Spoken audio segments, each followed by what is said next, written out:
많은 분들이 이제 시장 전망을 하시잖아요. 그 시장 전망을 하시는 데 있어서 가장 많이 얘기가 나오는 것 중에 하나가 내년에도 서울은 오른다. 그러니까 올해죠. 올해도 서울은 오른다. 그 다음에 지방과 서울의 양극화가 만들어질 것이다. 그 다음에 금리가 인하될 거기 때문에 하반기부터 상저하고가 될 것이다. 이 모든 부동산 시장의 전망은요, 지금까지의 모습을 근거로 해서 여러분들한테 이렇게 될 겁니다라는 나름대로 경험을 가지신 분들이 얘기를 하는 겁니다. 그런데 이 전망 속에서는요, 한 가지 배제된 내용이 있어요.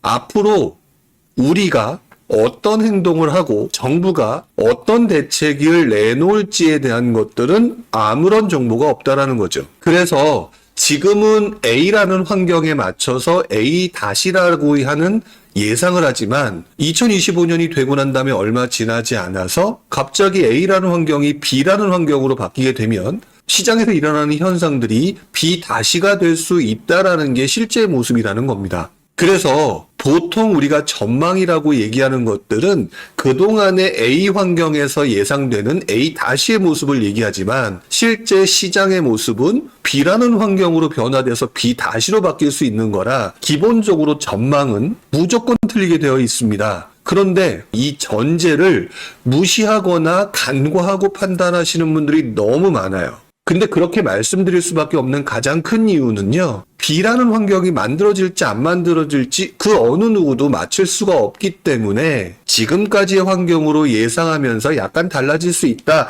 정도 수준으로 예상을 하는 겁니다. 그런데 부동산 시장을 예상을 하시는 분들이 대부분 다 그렇게 예상을 하신다는 거예요. 물론 저도 그 부분에 대해서 100% 동의하고 틀릴 수밖에 없다라는 것도 여러분들이 인정해야 된다라고 생각을 합니다. 그런데요, 여기서도 무언가 비슷한 패턴이 만들어진다라는 생각을 하고 있습니다. 부동산 시장이 상승을 달리다가 남들은 계속 상승이라고 얘기할 때 B라는 환경을 예측하고 부동산 가격이 떨어질 수 있거나 위축될 수 있으니 계속 상승할 수가 없으니 조심해야 된다라고 제가 얘기를 했었죠. 그리고 난 다음에 다시 떨어지다가 2024년, 바로 이제 며칠 전이지만 작년이죠. 작년 상반기에 다시 상승을 할 때 많은 사람들이 상승을 한다라고 얘기하고 이제 다시 상승기에 접어들었다. 상승 초반이다. 지금 사지 않으면은 절대 이 가격으로 못 산다. 이런 얘기를 할 때 오히려 저는 대출 규제가 나오면서 시장에 확 얼어붙을 수 있으니 조심해야 된다라고 얘기를 했던 거 아마 많은 분들이 기억을 하실 겁니다. 제가 그동안 약 한 30년 가까운 시절 동안 보면서 이 패턴이 매번 반복적으로 나타나는 유사한 것들을 봤기 때문에 말씀을 드리는 거거든요. 그래서 제가 오늘 제목을 건설경기 부양책 이제는 더 이상 미룰 수 없다라고 얘기를 한 것이죠. 더더구나 작년 하반기에 계엄령부터 시작해서 탄핵 그리고 안타까운 사고까지 굉장히 여러 가지 혼란스러운 상황이 만들어졌고 여기에 환율의 급등이라든지 이런 상황까지 만들어지면서 경기가 침체될 수밖에 없는 상황이 만들어졌습니다. 자, 그렇다면 이제부터 정부는 무엇을 해야 되느냐?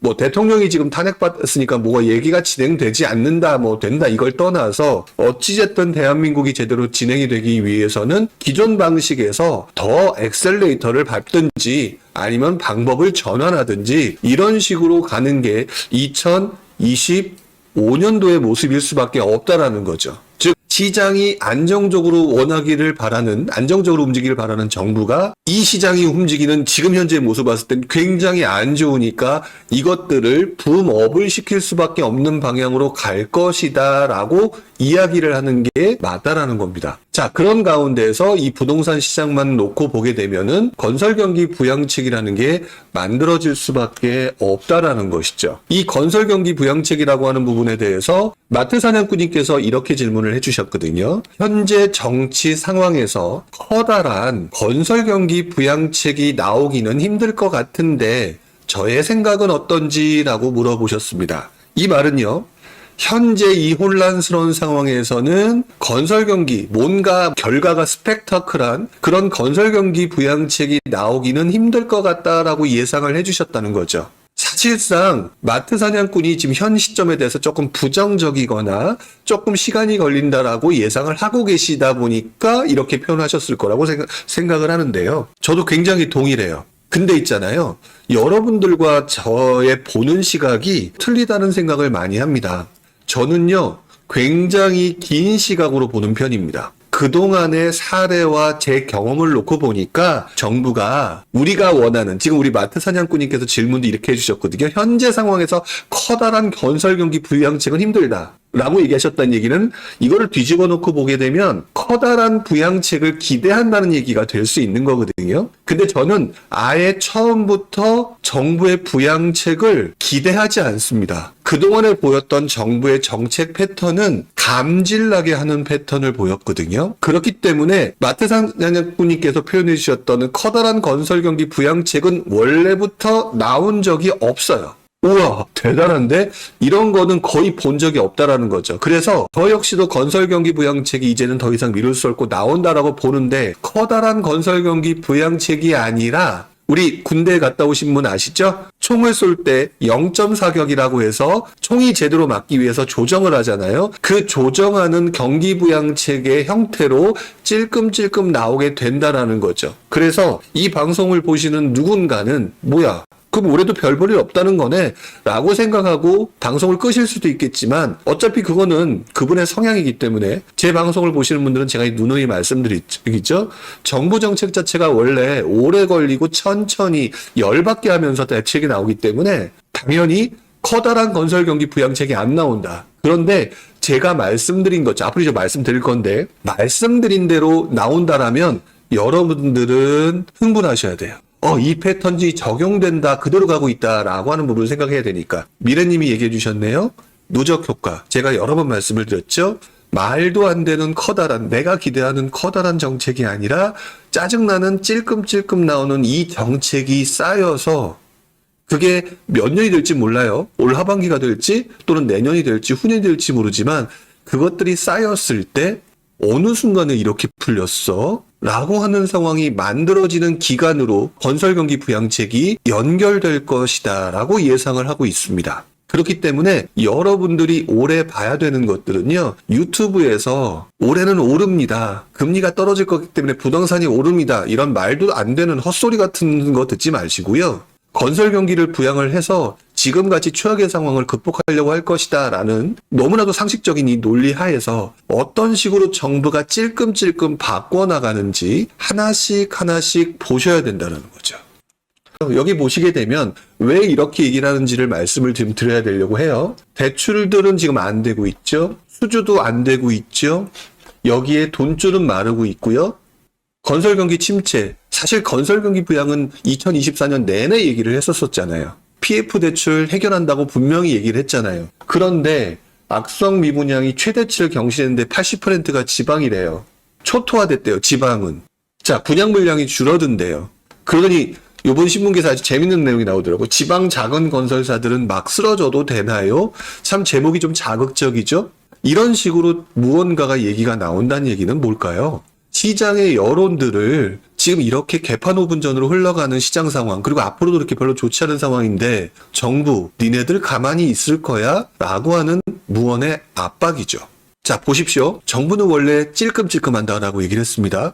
시장이 갑자기 또 여러분들의 투자자들이 몰려오면 안 되니까 2024년 내내 PF 안정화시키겠다고 건설 경기를 안정화시킨다고 내내 얘기를 했는데 1년 그냥 지나갔습니다. 그런데 이슈들은 계속해서 이어지고 있고요. 심지어는 맨 마지막에 지방의 작은 건설사는 막 쓰러져도 되나요? 쉽게 말하면 지방은 죽어도 되시나요? 똑같은 대한민국에서 우리 편가르기 했던 거 기억나시죠? 다주택자는 나쁜 놈, 그 다음에 일반 서민들은 좋은 놈, 이렇게 얘기하면서 이분법으로 얘기했던 것처럼 지방의 작은 건설사들, 큰 건설사들은 그렇다 쳐도 작은 건설사들은 내버려도 되나요? 라고 하면 약간 이분법적인 논리면 이거 해결해줘야 된다라고 하는 논리로 가는 거거든요. 이런 것들이 어느 정도 시장의 분위기가 더 무르익었다라고 표현을 좀 해야 하는 게 맞는지는 모르겠습니다만 이렇게 왔다라는 거죠. 결국 이런 상황에서 나름대로의 권위 있는 누군가가 얘기들을 꺼내기 시작합니다. 이게 보통 권위 있는 사람이 말하면 우리가 신뢰감을 갖게 되는 경우가 상당히 많죠. 이 신뢰감을 가지고 보게 되면은, 자, 보세요. 건설업계가 대출 규제 개선, 유동성 지원 확대 등등을 금감원장에 건의를 했다라는 얘기가 나왔고요. 작년 내내 들으셨을 겁니다. 자, 여기에 현대경제연구소가 수도권하고 지방 투트랙 부동산 정책을 고려해야 됩니다. 즉, 다르게 가야 됩니다. 라고 지금 얘기를 하고 있어요. 여러분들이 심지어 주택자가 지방 살려야 됩니다. 이렇게 해야 됩니다. 라고 얘기하게 되면 정부가 콧방구를 끌까요? 자, 그런데 현대경제연구원이라고 하는 곳에 이런 얘기를 했다. 뭔가 권위 있는 애들이 얘기를 하게 되면 한번 고려를 해봐야 될 것 같지 않나라는 생각이 들지 않으시나요? 자, 바로 이런 부분, 이런 것들이 이제 무르익어가고 있는데요. 제가 봤던 과거부터 보여줬던 패턴이죠. 주택건설협회 회장님이 정원주라는 분이셨나 봐요. 수요 진자책을 위해서 대출 총량제를 즉시 폐지를 해야 된다. 주택사업자의 정부 지원이 절실하다. 절실한데 이 상황에서 해결되지 않으면 어떻게 된다? 건설사 무너지고 그러면 니네들 어떻게 될 거야? 힘들 텐데 라고 하는 일종의 벼랑 끝 전술 아닐까요? 건설협회장이라고 하는 분도 PF 정상화, 그동안 니네들 PF 정상화 얘기했는데 그거 택도 없으니 다시 제대로 해라. 이렇게 얘기를 하지 않을까요? 자, 그 말을 들은 정부 입장에서는 어떤 느낌이 들까요? 지금 이 기사들은요, 다 12월 달에 나왔던 기사들입니다. 대부분이 바로 지난주에 나왔던 기사들이고요.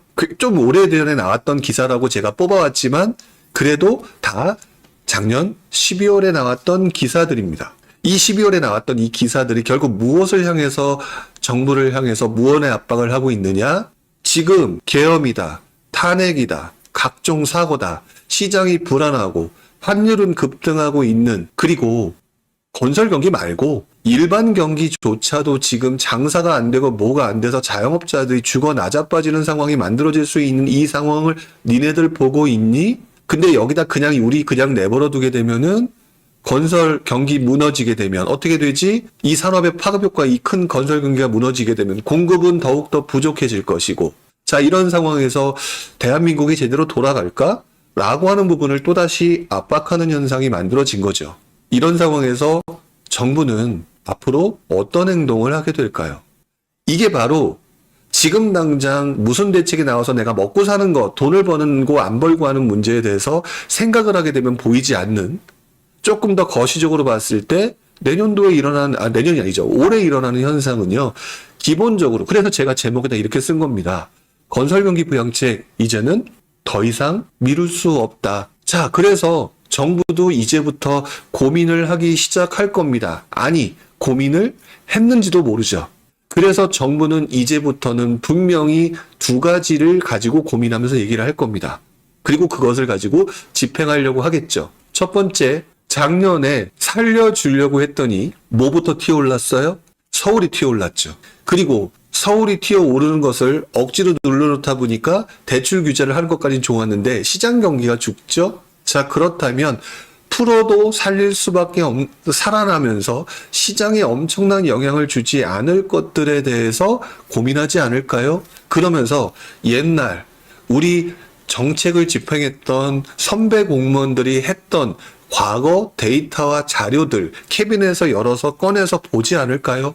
그랬을 때 나타났던 현상들이 무엇인가를 생각해 봐야 된다는 거죠. 그래서 제가 작년 하반기부터 서울 수도권을 눌러놨고 대출 규제를 했지만 결국에는 이것들을 살리기 위해서는 지방 쪽으로 풀어주게 되는데 지방도 팍팍 풀어주는 게 아니라 찔끔찔끔 풀어주면서 시장 분위기를 볼 거다라고 얘기를 했던 이유가 바로 여기에 있습니다. 더더구나 바로 2008년, 9년, 10년 사이에 일어났던 현상, 정부의 정책 집행 현황을 보더라도 당시 2008년 이전에 서울 수도권 부동산의 급등, 그 이후에 그 당시에 지방 부동산의 침체를 해결하기 위해서 서울은 누르고 대출 규제를 하면서 지방을 차츰차츰 풀어갔던 모습들이 나타났던 게 당시 상황인 거죠. 그 상황을 보면서, 즉 정부는요, 지방이 이뻐서 살려준다, 서울이 미워서 눌려준다, 이게 아니에요. 제가 여러 번 얘기했죠. 자, 작년의 모습은요, 서울은 급등, 지방은 침체. 그쵸? 근데 이게 너무 많이 올라서 문제가 되니까 얘를 때렸죠? 그래서 주춤하게 만들었는데 얘를 보고 놀랐던 지방은 더 경기를 하면서 떨어질 수밖에 없다면 떨어지니까 시장은 본격적인 침체. 결국에는 얘를 떨어뜨려서 숨을 죽여놨으니 얘를 올려놓으면 침체는 침체이거나 또는 조금 더 상승하더라도 합쳐놓고 보게 되면 뭐냐? 보합이 되겠죠. 정부가 원하는 것은 시장의 안정적인 운영이라고 얘기했으니까 가장 원하는 것들은 보합세, 소폭 상승을 원하는데 그 소폭 상승도 어디다? 서울 수도권보다는 지방일 가능성이 높지 않겠느냐 그러면서 과거 정책을 보는 거죠. 자, 제이멜로님이 이렇게 표현을 해주셨습니다. 과거 정부가 특히 집중한 건설 경기 부양 주요 정책이 어떤 것들이었는지 궁금합니다 라고 얘기를 좀 해주셨어요. 마침 또 제가 준비한 기사와 같이 보는 게 낫겠죠? 지금 현재 서울을 눌러놨습니다. 자, 그랬더니 지금 제목을 제가 뭐라고 썼냐면 이젠 서울도 미분양이라는 기사가 지금 보여지고 있죠. 자, 여러분들이 얼마 전까지 이 채팅창에서 저랑 방송 라이브 하면서 무슨 얘기들을 제일 많이 저한테 질문하시면서 의문을 가지셨냐면요. 과연 서울에서 미분양이 날까요? 라고 질문을 하셨어요. 기억나시나요? 우리 여러분들? 제 라이브에 들어오셔서 정말 많이 얘기하셨던 분들. 자, 그런데 지금 단 몇 개월도 안 갔는데 뭐라고 되어 있느냐? 무이자로 중도금 대출해줘요. 서울도 미분양 우려. 물론 이것들을 가지고 이렇게 얘기하시는 분들이 있습니다. 야, 거기 서울에서도 입지 안 좋은 곳이야. 근데요, 그거는 과거부터 지금까지의 모습이지. 이것을 보는 사람들이 시장이 바뀌어가면서 서울도 어쨌든 미분양이 발생을 했어 라고 하면 서울에 좋은데 라고 한데 분양가는 높아. 분양 받으시겠습니까? 가만히 계시겠습니까? 일단 한번 상황을 지켜보자 라고 하지 않을까요? 이렇게 되면 갑자기 수요가 줄면서 미분양이 급격히 늘어날 수밖에 없는 상황이 만들어진다라는 거죠. 그러면서 물론 이 얘기는요. 지금 보게 되면 수도권의 서울 미분양, 수도권 미계약, 그 다음에 서울까지 번진 미분양, 서울의 악성 미분양이 11년 만에 최대 이런 기사가 나오고 있단 말이죠. 얼마 전까지 괜찮고 설마 미분양이 날까라고 얘기했던 곳들의 분위기가 이렇게 달라지고 있는 상황이라고 한다면 정부 입장에서 그래 서울을 누르는 거는 목적 달성을 했는데요. 뒤로 물러나서 더 크게 보게 되면요. 그래서 대한민국 시장이 침체되는 경우는 원할까요?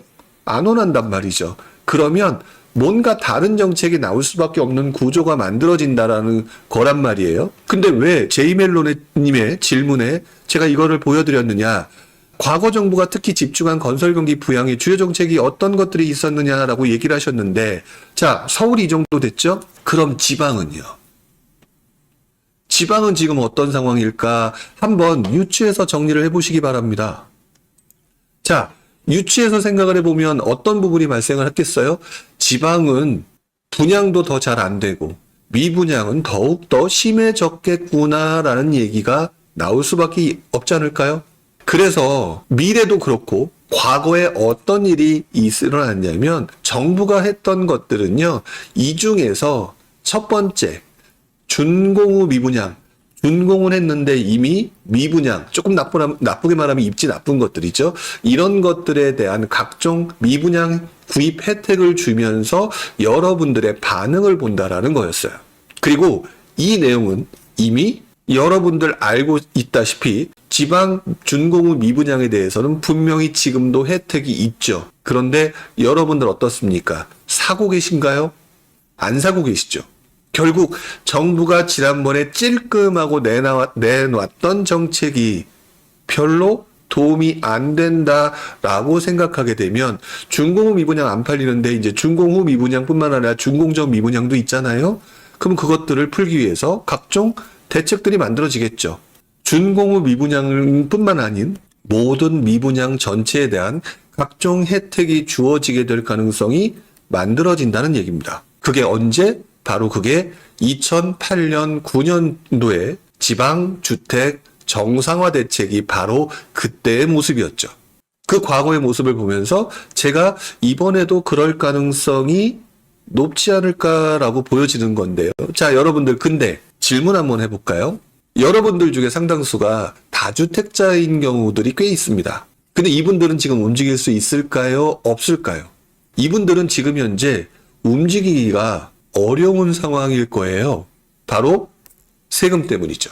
그래서 이렇게 흘러가지 않을까라고 생각을 합니다. 왜? 과거에도 어떻게 했는지를 먼저 보여드려야 되니까. 첫 번째, 여러분들 알고 계신 지방에 있는 준공업 미분양과 관련된 대책들이 나왔죠? 근데 지금 영양가 없죠? 자, 그런다고 해서 갑자기 다 풀어버리면, 아까 어떤 분이 얘기하셨던 커다란 활성화 대책이 나올까? 안 나온다고 그랬어요.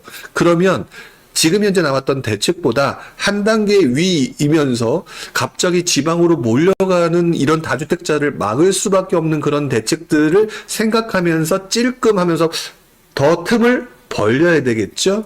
이 벌려야 되는 과정에서 준공 전 미분양에 대해서 혜택을 줄 것이고, 또는 그 정도를 좀 빨리 땡겨야겠다라고 얘기하면 플러스 알파로 취득세, 양도세라고 하는 부분에 대해서 무언가 혜택을 주는 대책들이 만들어졌던 게 과거의 모습입니다. 그리고 그것들이 찔끔 나오면서 나중에 합쳐진 거죠. 처음에 여러분들이 기대하는 거는 취득세도 풀고 양도세도 풀고 모두 풀고 다 풀면 나 그때 들어갈 거야 라고 다 얘기하시죠. 맞나요? 그런데 여러분들이 지금 정부의 대책을 보면서 실망하는 게 뭐예요? 뭐야, 요것만 풀어주네? 그럼 할 수 없잖아. 아, 이 나쁜 놈들. 보통 이런 마음들을 가지고 계시지 않나요? 그러다 보니까 다음번에 대책 나와도 또 찔끔한 걸 보면서 아씨 뭐야 라고 할 거란 말이죠. 여러분들의 거의 대다수는 그런 행동을 취한단 말이죠. 예를 들어서 이번에 준공전 미분양을 해결하는 대책이 나왔고, 그 중에 일부 지역에 공시지가 몇 억 이하는 취득세를 풀어준다, 취득세를 혜택을 준다라는 대책이 또 한 번 그 이후에 한 6개월 후에 나오고, 그리고 얼마 있다가 그래도 좀 별로 안 풀려가지고 안 사가지고 양도세도 혜택을 줄게라고 하면 그게 한 6개월 나왔다. 그럼 1년에서 1년 반 사이에 뭐가 생긴 거예요?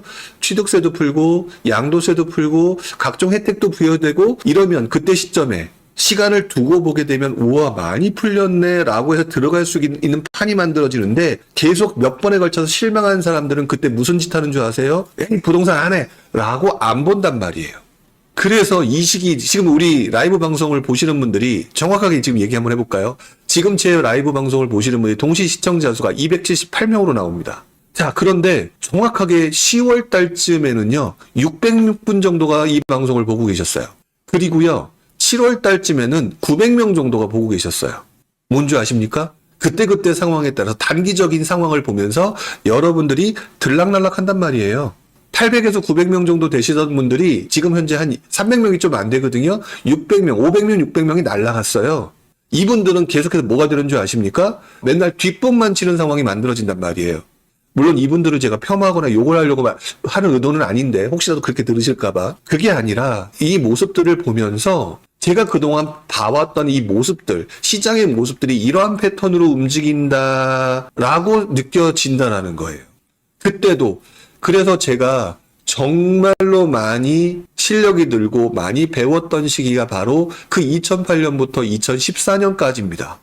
그 이전에는 제가 상승장밖에 못 봤어요. 여러분들도 지금 상승장만 봐왔어요. 그래서 상승장에 봐왔던 열심히 공부했던 그 기술과 그 능력과 그 공식들로 지금 시장을 자꾸 분석을 하려니까 안 맞아요. 그래서 저한테 오시는 거 아니셨습니까? 그래서 저한테 물어보는 거 아니셨습니까?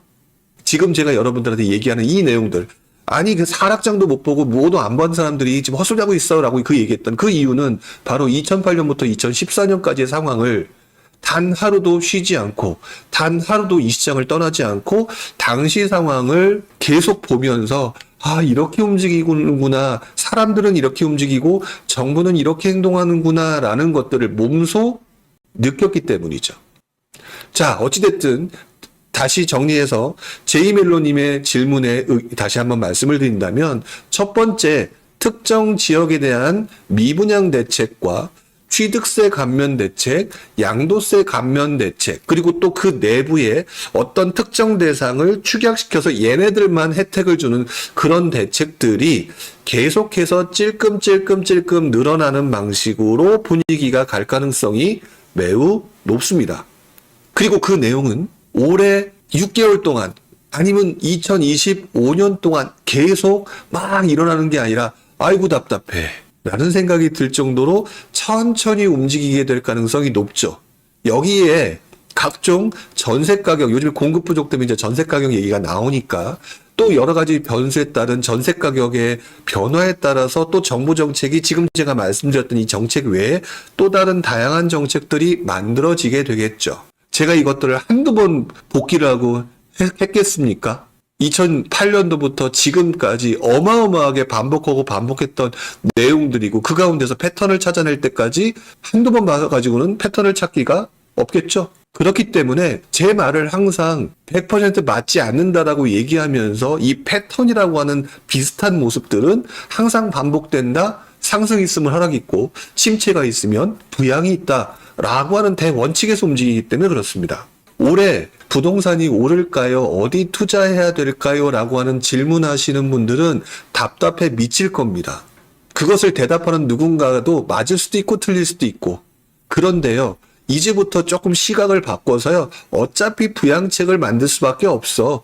내가 조금 오래 걸리더라도 상황을 보고 조금 이것들이 맞으면 그대로 준비하고 들어갈 준비할 거야. 라고 생각을 하신다면 올 한 해 정부가 건설경기 부양책을 어디를 대상으로 쓰고 얼마나 찔끔찔끔하지만 제가 말씀드린 대로 틈을 벌려주고 있는지에 포커스를 맞추시기 바랍니다. 올해 꼭 투자를 못하더라도 여러분들은 앞으로 5년, 6년, 7년, 10년 후에 또다시 비슷한 상황이 만들어졌을 때 저와 같은 사람한테 의지하지 않고 스스로 판단할 수 있다는 거죠. 자, 초호기님이 이렇게 질문을 하신 게 있네요. 건설경기 부양책과 아파트 거래경기 부양책은 다른 거지요? 라고 얘기를 하셨는데 이것도 역시 제가 보는 관점으로는 내 위주로 판단하는 것 같습니다.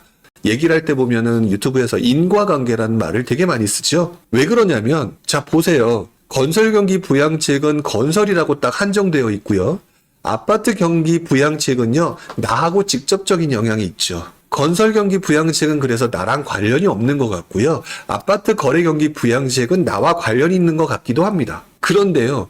건설경기 부양책과 아파트 거래경기 부양책이라고 하는 부분들을 자세히 연결시켜 놓고 보게 되면 어떤 일들이 있냐면요. 건설경기 부양책이라고 말하는 이 현상, 건설경기를 부양을 하기 위한 정부가 어떤 행동을 하는 그 시점의 시장 상황을 보게 되면요. 쉽게 말하면 부동산 경기가 안 좋을 때예요.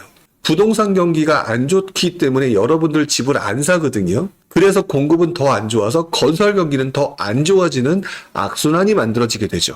그런데 이럴 때 건설사를 살리기 위한 부양책을 만들어서 하게 되면은요. 이 당시 또 전세 가격이 올라가는 상황이 만들어지잖아요. 이러면서 결국에는 건설 경기 부양이라고 하는 부분이 공급 부족과 전세가 상승을 막기 위해서 결과론적으로 아파트 조금이라도 꼭 전세 들어가서 살지 말고 살 사람은 사라고 하는 아파트 경기 부양책으로 연결되는 인과관계가 존재를 합니다. 네, 자유이진이 말씀하신 것처럼 유기적으로 움직이죠. 자, 그런데 그래서 아파트 거래 경기가 살아나는 모습이 나타나게 되면 여러분들은 가만히 있을까요? 뛰어 들어가게 되겠죠? 그러면서 흔히 말하는 상승장이 만들어지는 것이죠. 그래서 초호기님이 말씀하셨던 건설경기 부양책과 아파트 거래경기 부양책은 사실상 눈에 보이는 제목은 다른데 시차를 두고 다 밀접하게 연결되어 있다라고 생각을 하셔야 됩니다. 그래서 제가 그 부분을 알기 시작하면서 그 흐름 속에서 이해하게 된 게, 부동산 시장도 상승과 하락의 사이클이 있구나. 그 안에서 정부가 정책을 입안하고 세우고 여기에 따라 규제책과 완화책이 만들어지는구나 라는 것들을 유기적으로 연결된다는 것들을 알게 된 것이죠. 바로 이 부분들을 여러분들이 단번에 알 수 있을까요? 유튜브에서 맨날 떠드는 게 기껏해야 금리 인하가 부동산 상승이다라고 하는 말도 안 되는 단세포적인 논리를 가지고 얘기하시는 분들이 이렇게 많은 가운데에서 이것들을 유기적으로 연결하면서 설명할 수 있는 그런 분들이 분명히 누군가는 계실 거예요. 그런 분들의 의견을 들어야지 단세포적으로 얘기하는 이 내용 가지고 가서는 안 된다라는 거죠.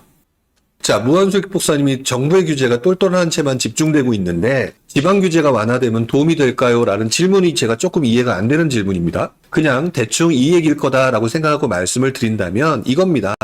정부의 규제가 똘똘한 한 채라고 얘기를 좀 하고 있는 부분은요. 똘똘한 한 채는요. 여러분들이 여러 채 사니까 똘똘한 한 채라고 하는 부분을 규제하는 거예요. 근데 여러분 집을 안 사면 한 채도 안 사는 거죠? 침체죠? 그러면 똘똘한 한 채가 문제가 아니라 살 수 있는 분은 사세요라고 얘기하는 거기 때문에 다주택자 규제 완화가 되는 겁니다. 이거는 지방 규제 완화의 개념이 아니라 그냥 똘똘한 한 채라고 하는 대책은 여러분들이 많이 사는 시장 환경일 때 똘똘한 한 채 규제가 만들어지는 거고요. 여러분들이 하나도 안 살 때 똘똘한 그 한 채가 아니라 다주택자 규제 완화 같은 대책이 만들어지는 거죠. 유기적으로. 그렇기 때문에 똘똘한 한 채와 지방 규제 완화는 서로 연결될 수 있는 대상이 아닙니다. 지방 규제가 완화된다는 얘기는 지방주택 사란 얘기고 이것들을 좀 더 살리려면 지방주택 많이 사도 좋다라는 얘기가 되면 서울의 똘똘한 한 채는 못 살지 몰라도 지방은 여러 개 살 수 있게끔 만든다는 투트랙의 정책이 만들어지는 거잖아요. 이 질문 속에서 연결고리가 없다.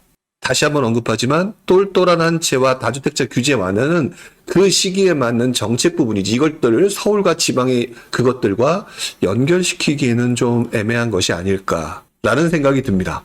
자, 송주님께서 정부가 지방을 살릴 때 서울 수도권은 어떤 현상이 되고 얼마나 유지되는지 궁금합니다 라고 얘기하셨는데 결론부터 얘기하게 되면 신경 안 씁니다. 조금 내가 극단적으로 표현했어요. 왜 그러느냐. 자, 여러분들은 공무원입니다. 그리고 난 다음에 시장을 정상화시키고 안정시켜야 된다라고 생각을 합니다. 자, 그러면 서울은 지금 마이너스 10%고요. 지방은 플러스 10%로 상승하고 있다고 해보겠습니다. 얘네들을 합치게 되면 대충 0% 정도 되겠죠? 물론 100% 맞는 건 아니지만 그냥 단순하게 얘기한다면 그러면 정부 입장에서는 안정적으로 가는 겁니까? 아니면 양극화입니까? 사실 양극화이죠. 그런데 이것들을 얘기를 할 때는 통계를 근거로 해서 마사지를 하는 경우가 많습니다. 그냥 문제없이 간다. 안정적으로 전국적으로 퍼센테이지가 이렇게 흘러간다. 그래서 대화를 위해서 소화를 희생시키는 방식들로 가게 되는 경우가 상당히 많죠. 물론 시장이 좀 더 심각해지면 다시 서울을 어느 정도 오랜 시간 심각해지면 다시 살리는 정책으로 전환하겠지만 단기적으로는 이런 경우가 만들어집니다. 자, 그래서 2021년 막 여러분들이 미친 듯이 집을 살 때 엄청난 규제를 때려놓고 그때 많은 분들이 무너졌잖아요. 정부가 눈 하나 깜짝 한 거 보셨습니까? 안 했잖아요. 여러분들 아우성 쳤는데 아무 짓도 안 했잖아요. 그러다가 너무 심각하게 큰 틀로 무너지는 것 같으니까 둔촌주공 구역이라고 하는 대책부터 시작해서 시장 전체를 살리는 쪽으로 갔죠. 결국에는 서울과 수도권, 그러니까 지방을 살리려고 할 때 서울, 수도권 어떤 현상 이런 거보다는 통계의 치수로 흘러가게 된다라고 간다라고 생각하시면 돼요. 물론 이게 오래되면 아우성 치게 되니까 표에 영향을 주겠죠. 이때쯤 되면 시장을 지금 지방 아우성 친 지 몇 년 됐어요. 꽤 됐잖아요. 그러니까 이제 시작하는 거란 말이죠. 이해를 하시는 게 가장 중요합니다. 긴 시간 동안. 자, 초호기님께서 지방 뉴스들을 보면서 서울 잡느냐 지방 아파트 피해봤다는 논조가 많더라고요. 원래 다 자기 위주로 얘기를 합니다. 서울 올라서 지방 나중에 따라오른 거에 대해서 그때 돈 벌었던 얘기는 왜 안 하고요? 왜 피해봤다는 얘기만 할까요? 이거 원래 당연한 현상입니다. 목적이 뭘까요? 지방 규제 풀라는 목적을 가지고 얘기하는 거니까 피해본 거를 크게 얘기하는 거. 너무 지금 단순하게 얘기하죠? 여러분들이 거기에 휩쓸리면 객관적으로 판단할 수 없습니다. 그게 왜 그런 줄 아세요? 여러분들이 경험이 없기 때문이에요. 예를 들어서 행군 같은 거, 남자들 군대에서 행군 같은 거 할 때 처음에 초보 우리 신병들은 오버페이스 하죠? 그럴 때 고참들이 뭐라고 합니다. 야, 오버페이스 하지 마. 앞으로 갈 시간 많이 남았어. 그러니까 천천히 가. 이게 경험해본 사람만이 할 수 있는 소리고요. 초보는 잘 보여야 되고 뭐 열심히 해야 된다는 걸 하기 위해서 초반에 뛰다가 나중에 오버페이스 난다. 이런 것도 있다는 거죠. 마찬가지로 여러분들이 거기 안에서 움직이지 말고 뒤에 물러나서 객관적으로 보실 필요가 있을 것 같아요. 제이멜로님, 세금도 그렇고 이번에 너무 매운맛을 봐서 움직이기가 무섭습니다. 그래서 원래 투자가 오래되면 보수적으로 바뀌는 겁니다. 여러분들 제가 상승장 후반부의 급등장 때 2020년, 21년 때 저 되게 많이 원망하신 분들 많았습니다. 근데 그때 제가 말했던 게 무슨 말인지 이제 이해하셨잖아요. 이해하셨기 때문에 무섭거든요. 근데 이 무서운 과정의 다음 과정에서 또 오른다라는 걸 보게 되면 아, 이렇게 돌아가는 거구나라고 하면서 큰 깨달음을 얻게 되실 겁니다. 제이멜로님, 당연하게 흘러가는 현상이니까 걱정하지 마세요. 걱정하지 마시라고요. 그냥 꾸준히 좀 표현은 이상하지만 술에 술 탄 듯 물에 물 탄 듯 편안하게 흘러가시면 됩니다. 오래 남는 사람이 이기는 시장이 부동산 시장이라고 제가 누누이 말씀드렸죠. 그 다음에 또 뒤로 넘어가는데 뒤에 가니까 조금 질문들이 좀 올라오긴 하는데 시간은 그렇게 많지가 않아요. 리소님 질문 보겠습니다. 서울 1가구 1주택입니다. 아지트로 오피스텔 하나 구입하고 싶은데 한 채 아파트 양도소득 비과세 금액이 넘어서서 양도소득세 때문에 못하고 있습니다. 방법이 있을까요? 라고 얘기를 하고 양도세 혜택이 나올 때까지 버텨야겠지요 라고 얘기를 하는데, 제가 그동안 얘기했던 거 하나도 보지 못하신 분이라는 생각이 좀 듭니다. 지금 저한테 질문하신 내용이 뭐냐면요, 내가 이거 하고 싶은데 방법을 알려줘라는 얘기입니다. 그런데 그런 방법은 존재하지가 않습니다. 처음 들어오신 분들은 제 말투에 오해를 하시는 분들이 가끔 있으실 텐데, 제가 뭐라고 하는 게 아니라 이런 겁니다. 시장의 흐름에 맞춰서 움직여야 된다. 시장의 흐름에 맞춰서 움직여야 된다는 얘기는 그 시기에 가장 유망한 흐름이 있고 그렇지 않은 흐름이 있다라는 얘기입니다. 그런데 1가구 1주택이고 그냥 내가 오피스텔 하나 구입하고 싶다. 구입하는 목적이 명확하게 설명이 되셔야 질문에 대한 답이 나오는 거거든요. 그냥 아지트로 오피스텔 하나 구입하고 싶다. 내가 무엇을 하고 싶다라고 해도 시장의 분위기와 시장의 흐름이 내가 원하는 방향과 맞지 않게 되면 아무 쓸모없는 짓입니다. 그런데 저는 여기서 이렇게 말을 해왔죠. 시장이 판을 만들어주고 집을 살 수 있는 판을 만들어줄 때는 웬만하면 비아파트 부분보다는 아파트에 집중을 해라라고 얘기를 해왔습니다. 그러니까 지금 제가 그동안 쭉 얘기했던 방식과는 전혀 맞지 않는 질문이고, 앞으로 계속 보시면서 제 라이브 때 하는 얘기들을 보면 느끼시겠지만 제가 볼 때는 별로 좋은 방법을 하고 계신다는 느낌이 안 듭니다. 한 분을 가지고 제가 길게 설명시켜 드릴 수 없어서 여기서 좀 어느 정도 멈춰야 되겠지만, 제가 볼 때는 시장의 흐름에 반대되는 투자 방법인 것 같다라는 생각이 들어서요. 오히려 1가구 1주택 유지하시면서 시간을 즐기시다가 시장을 판이 만들어지고 집 좀 사세요라고 얘기할 때 어설프게 비아파트를 사는 게 아니라 일반 아파트를 한 채 두 채 구입하면서 정부가 다주택자들한테 틈을 벌릴 때 오히려 그것들을 이용하는 방식이 훨씬 더 돈을 많이 벌거나 본인이 수익 극대화에 도움이 될 거다라고 생각이 듭니다. 자, 케빈 장 님께서 2009년 지방으로의 투자자 이동 후 경제 환경이 나아지고 전세 대출이 확산되면서 하방을 받쳐주고 그래서 상승의 트리거가 되었다고 보는데요. 지금 한국의 경제 환경과 정책 방향은 당시와 조금 다르지 않을까 싶습니다. 라고 얘기를 해주셨습니다. 물론 그렇게 생각하실 수도 있을 겁니다. 그런데 제가 부탁드리고 싶은 게 있어요. 케빈 장님께서 말씀하신 게 제가 틀렸다라고 얘기하면 기분이 상하실 수가 있으실 거고, 또 반대로 케빈 장님이 맞는 얘기를 하고 있는데 제가 하는 얘기가 어이없을 수도 있습니다. 말도 안 되는 소리 하는 것 같은데 라는 느낌이 드실 수도 있는 거죠. 그러니까 저도 지금 객관적으로 생각하고 여러분들한테 의견을 드려야 되니까. 그런데 한국의 경제 환경과 정책 방향이 단 한 번도 과거와 옛날과 지금과 미래가 똑같았던 적은 없습니다. 그래서 그 말이 맞아요. 근데 중요한 거는, 그런데 왜 상승과 하락의 패턴이 생겼고요.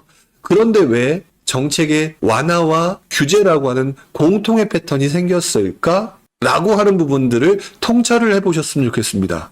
저는 한국의 경제 환경과 정책 방향이라고 하는 부분이 중요한 게 아니라, 지금의 그 모습이 중요한 게 아니라 시장 환경 변화에 따라서 정부가 의도하는 방향이라고 하는 부분은 아주 간단하게 침체되면 살리고 가열되면 죽인다라고 하는 큰 틀 안에서 움직인다. 시간에 구애받지 않고. 그 부분을 얘기하고 있는 거기 때문에 본인이 말씀하신 내용과 제가 말씀하신 내용이 비슷한 것 같으나 실제 내용은 다른 내용을 얘기하고 있는 것 같다. 그렇기 때문에 제가 보는 관점하고 좀 다른 부분이 있는 것 같아요. 저는 어차피, 그리고 또 그 당시에도 2009년부터 10년, 11년 그 당시 경제 환경을 보게 되면은요, 되게 안 좋았었습니다. 그때도 안 좋았던 건 비슷해요. 그렇기 때문에 그 부분은 누가 옳고 그름의 문제가 아니라 보는 관점의 차이고, 아, 저 사람은 저렇게 보는구나 라고 하는 부분들을 조금 너그러이 이해하면서 그냥 저런 의견도 있구나라고 생각해 주시면 정말 감사하겠습니다. 만성피로님, 나 집 살까 하고 주변에 말하면 미쳤니 소리가 지를 때가 지나고 나니 바닥이었던 것 같아요 라고 얘기하셨는데, 맞아요. 저 인간지표 되게 중요하게 여기는데 지금 이제 천천히 집 사면 안 돼 라는 사람들이 늘어나는 시기가 됐죠. 이미 시청자 수가 줄어들고 있으니까. 자, 그런 상황이 만들어지게 되면 점점 바닥이 오는 겁니다. 네, 맞습니다. 타핑볼펜님이 길게 좀 써주셨는데 한번 읽어볼까요? 서울과 광역시 중에 어디를 투자할지 고민입니다. 서울의 전고점까지 오른 곳 말고 오르지 않은 전고점 대비 15%에서 20% 하락한 곳을 투자할지, 광역시에 아직 오르지 않은 곳을 투자할지 고민입니다. 서울에는 여러 구가 있습니다. 그런 구를 보고 있고요. 매매가가 하락하더라도 전저점 이탈은 없을 거라고 생각해서 전세 가격을 상승해서 투자 생각 중입니다. 라고 얘기를 하셨습니다. 자, 이게 뭐냐면 투자 처해진 입장에 따라서 투자처는 다 다르다는 얘기와 마찬가지입니다. 일단 이 부분부터 얘기를 해야 돼요. 저는 누누이 얘기를 할 때 판이 만들어질 때 투자해야 된다라고 얘기를 합니다. 그 이유의 근거는요. 내가 투자하고 난 다음에 빨리 올라가는 것을 대부분의 사람들이 원하기 때문이죠. 자, 타핑볼펜님께서 하신 것 중에 하나가 서울과 광역시 중에서 고민입니다라고 얘기하셨거든요. 근데 서울은 미친 듯이 올랐고요. 광역시는 좀 주춤했어요. 그렇기 때문에 서울은 잠시 단기간 급등이 있었기 때문에 잠시 주춤하는 기간이 더 길어질 것이다. 그러나 광역시는 조금 더 그럴 것이다. 반대일 것이다. 이런 얘기를 하는 거거든요. 그래서 더더구나 지금 이런 시장 환경이 조금 더 지방 쪽을 풀어줄 가능성이 높다라고 보여지는 가운데에서 누가 먼저 올라갈 거냐라고 얘기하게 되면 가능성은 지방이 조금 더 빨리 올 거다라는 느낌이 든다라는 게 지금 현재 모습이라는 거죠. 그럼 여기서 선택은 본인이 하는 거예요. 내가 지방까지 갈 이유는 없고 길게 보더라도 그냥 서울이 장기적으로 올랐으니까 그렇게 할 거다라는 마음가짐이 있는 분이라면 광역시를 볼 이유가 없죠. 근데 그런 내용들을 단 한 분도 제 앞에서 얘기하는 분들이 없어요. 그러면서 속마음은 빨리라고 생각하는 분들이 많은 거죠. 그렇기 때문에 지금 이 내용은요. 서울을 투자할지 광역시를 투자할지 그거는 의미가 없어요. 그냥 내가 원하는 거 하면 됩니다. 이거는 생각하셔야 돼요. 직전에 많이 올랐기 때문에 다시 오르기까지 오랜 시간이 걸린다라는 생각을 한다라고 하면서 그런 시간 견딜 수 있어라고 하는 분들은 속 편하게 서울 하셔도 되고요. 조금 그렇지 않다라고 하면 빨리가 원한다라고 하면 광역시에 무언가가 나왔을 때 대책이 나왔을 때 그때 좀 들어가서 좀 먹고 움직인다. 이런 각자 상황에서 맞는 부분을 생각하셔야 되겠죠. 특히나 시장이 안 좋다라고 얘기하시는 분들은 초보자들 같은 경우나 투자 경험이 없는 분들은 굉장히 큰 폭락을 기대하시는 경우가 많은데 타핑볼펜님께서 말씀하셨던 것처럼 보통 아무리 많이 떨어져 봤자 30% 보통 15에서 20 정도 떨어졌으면 그렇게 떨어지지 않고 버티는 경우가 상당히 많습니다. 단지 오래 기다릴 수 있다라는 단점이 존재를 하는 것이죠. 그 부분을 생각하신다면 이거는 어떤 판단을 가지고 하더라도 본인의 스타일에 맞게 선택하시는 게 맞다라고 생각이 들어요. 이거는 정답이 없습니다. 나름대로는 지금 기준을 명확하게 가지고 계신 것이기 때문에 타핑볼펜님 같은 경우는 시간에 구애받지 않느냐 구애받느냐라고 하는 부분만 고민하면 되는 것이 아닐까라는 생각이 들죠. 초호기님께서 정부는 지방을 펼면서도 행여 상승 흐름이 수도권으로 가는 걸 차단하려고 할 것 같아요. 그런데 어떻게 차단할까요? 라고 얘기했는데 그걸 차단이라고 생각하셔도 그렇습니다. 간단하죠. 지방만 풀면 되죠. 막말로 취득세 서울은 13.2%, 8점 몇 퍼센트 이거 하고 지방은 푼다라고 하면 지방 산 분들이 서울 올라올까요? 서울에 집을 살까요? 못 사면 끝이거든요. 그렇기 때문에 이건 차단의 문제가 아니라 투트랙의 규제 완화의 개념으로 갈 가능성이 높아요. 자, 그 다음에 만성피로님이 뭐라고 써주셨나 한번 볼까요? 주임사 제도는 부활이 어렵지 않겠습니까? 라고 얘기를 하셨는데 혜택에 대한 일몰제가 남긴 폐해와 정부에 대한 불신을 겪었었던지라 말씀대로 수도권 다주택자를 위한 정책보다는 지방의 한두 채 또는 1주택에만 집중되지 않을까요? 라고 얘기를 하셨는데 일단 주임사 제도는 어느 정도 유지를 할 거라고 봅니다. 왜? 여러분들은 기본적으로 망각의 동물입니다. 여러분들 그렇게 미워하던 누군가가 다시 언론에서 잘못해서 미워하던 누군가가 다시 등장하더라도 또 넘어가죠. 자꾸 잊어버리는 관점이 많아서 주택 임대차 제도 때문에 굉장히 큰 피해를 입었다라고 하지만 또 시간이 지나서 그거밖에 할 수 없을 때는 할 거예요. 다만 제가 예전부터 얘기를 해봤지만 주임사 제도를 어느 정도 유지한 상태에서 기업 임대 쪽으로 시장을 흘러갈 가능성이 높고 그 가운데에서 적정하게 우리가 이용할 만큼 이용하겠다 정도 수준으로 여러분들이 약간 유연하게 생각하시는 게 좋지 이게 될까 안 될까의 문제는 별로 그렇게 중요한 것 같지는 않다. 이렇게 생각이 들어요. 자, 2025년이 되면서 올해 시장은 어떻게 될까 많이 궁금해 하신다고 그랬죠? 그런데 시장이 한번 꺾이고 나거나 위축되고 난 다음에 시장은 정부의 규제 완화라든 이런 것들이 전부 다 천천히 이루어지기 때문에 여러분들이 원하는 스펙타클한 결과물은 나오지 않는다라고 말씀을 좀 드렸습니다. 다만 지난 몇 년간 진행했던 건설경기 부양책이 시장에 별 큰 영향을 주지 못했고 오히려 이것들로 인해서 정부로 하여금 막다른 골목에 다다라서 다시 한번 제대로 진행할 수밖에 없는 시장이 2025년이 되었다. 왜?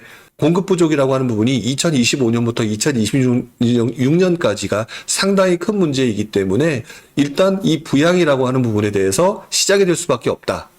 우리들이 경험했던 것보다 더 많은 추가적인 부분이. 그래서 그런 부분들로 생각을 하게 되면은 올해 여러분들이 봐야 될 것들은 경기 부양 또는 건설 경기 부양책이라고 하는 부분에 포커스를 맞추고 이 방향이 어디를 흘러가는지에 집중하는 게 여러분이 투자처가 될 가능성이 높다. 이렇게 말씀을 드려야 될 것 같아요. 저는 개인적으로 좀 많이 흥분되는 한 해입니다. 시장 자체는 별로인데요. 좋지 않았다가 다시 한번 무언가 기회를 올 수 있는 그 대상이 다시 한번 만들어질 수 있는 시기거든요. 올해 투자를 해서 돈을 번다의 문제가 아니라 드디어 제가 그동안 복귀를 통해서 이해하고 알아왔던 제가 먼저 이해하고 준비해서 그 시점에 바로 들어가서 수익을 낼 수 있는 바로 그 시점이 돌아오고 있다. 그 첫 번째가 바로 건설 경기 부양이라고 하는 부분이다.